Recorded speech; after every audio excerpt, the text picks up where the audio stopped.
Welcome back to Public Affairs on Peach. I'm Rebecca Schramm, and we are talking about teen dating violence. And my next guest has a perspective that we wish we didn't have to share. Drew Crescente's daughter, Jennifer Ann, was killed by her ex-boyfriend just a few months before her high school graduation. And before we get to the tragic way she died, Drew, I want to talk about Jennifer Ann herself. Tell me a little bit about your daughter. Well, obviously I'm biased because she was my daughter, and she was my only child, but she was fantastic. She was bright. She was very interested in the arts, very creative. She actually, one year, she was a camp counselor here at Sci-Trek when there was still Sci-Trek. So she was interested in science, art. We were able to do some theater together. So just really a wonderful, well-rounded person. Just beautiful. Was she a daddy's girl? To some extent, yes, she definitely was. Oh, just beautiful. And I hate to bring up such tragic moments in your life, and this has got to be the toughest thing you've ever been through, but tell me how her life ended. Jennifer was going to school in Austin, Texas. She was in her final semester of her final year. She was a senior getting ready to graduate. And her mother lived in Austin, and that's where Jennifer was, and we spoke on Valentine's Day. And it was the last time we ever spoke. She told me that this ex-boyfriend of hers had asked for some assistance in finding a used car. So they were going to go and look at a friend of his car that lived in that same neighborhood. And she just told me that, and of course, didn't mean much to me at the time, other than I knew that she was trying to help this guy out. Because even though they were no longer dating, she still felt like she wanted to be a friend to him. Well, unfortunately, going to look at this car was a ruse, because the person whose car they went to look at, he had actually acquired a shotgun for Jen's ex-boyfriend, Justin.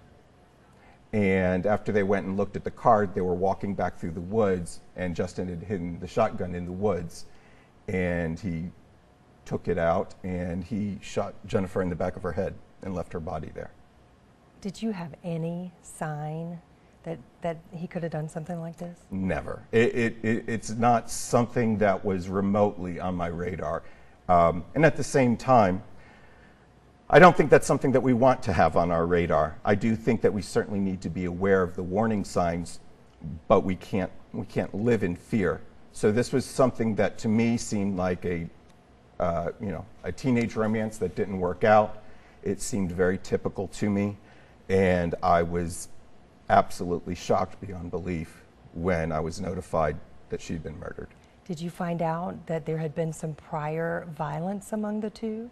No, actually not. And this is one of the issues with teen dating violence and with intimate partner violence in general, is that it can become deadly even though there was never any physical or sexual abuse, because the emotional component, the psychological abuse, it's still rooted in the abuser having this need to control the other person.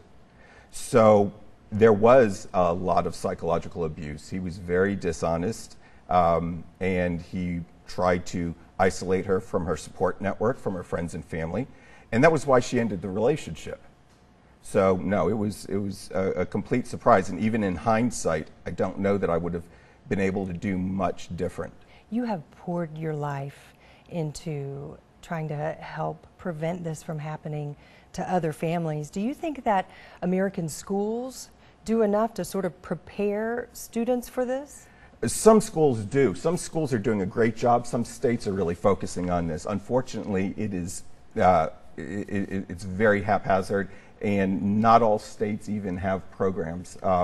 Certainly not all districts or schools. So generally speaking, they do not do enough. And it's unfortunate because we know that for the most part, teens aren't learning this at home. Parents often aren't aware of it. And so we rely very heavily on the schools to do their part. And I'll add that although Georgia does have legislation in place that they create and provide this information for school districts, they have yet to actually do that. So really, this is something families have to talk about. They absolutely do.